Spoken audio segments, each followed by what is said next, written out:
Joining us now with more is the Senior Advisor for Concerned Veterans for America and Marine vet Dan Caldwell. Dan, a poison tree from the beginning. So the rationale for the executive to cancel this debt was that it's a COVID emergency, just like troops deployed in 2003 from the HEROES Act?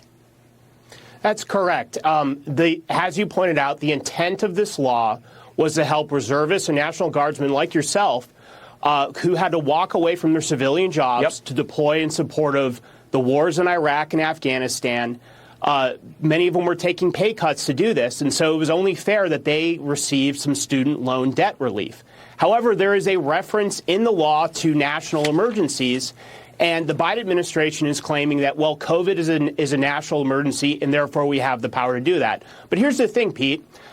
Just about a month and a half ago, has justification to basically undo two immigration policies that President Trump put in place.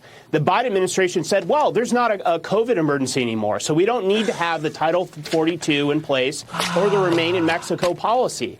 I guess we really shouldn't be surprised by this at all. I mean, we've seen COVID be an emergency for 1 week and not a next to serve political ends. But this is just yet again another example of COVID being weaponized by the government to expand their power. I see. I got it. So COVID is an emergency when it pertains to student debt that's already been paused for over 2 years. But it's not an emergency when it comes to the southern border. Kind of feels like, I don't know, a little bit of politics in our medicine. But I also love how you point out that this is an expansion of the administrative state post 9/11. There's a lot of things like this that have been used by Republicans and Democrats, but in this case, leftists, to expand the prerogatives of the federal government. Explain that. So we've seen a weaponization of laws, systems, and institutions created after 9/11 as part of the global war on terror to serve political ends. Think about the use of surveillance state during the Russia collusion hoax, the proposed creation of a Department of Homeland Security disinformation board, basically chaired and run by a political activist, or the use of the 2001 authorization for use of military force to justify military conflicts far afield from Afghanistan.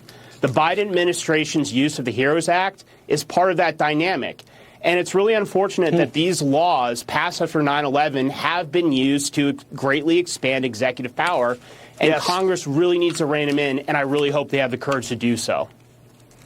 Be careful what you do in times of emergency, because later on it will be used for other means, especially by people whose job it is to grow government. Dan Caldwell, thanks for bringing this up and for fighting for it. We appreciate it. Thank you.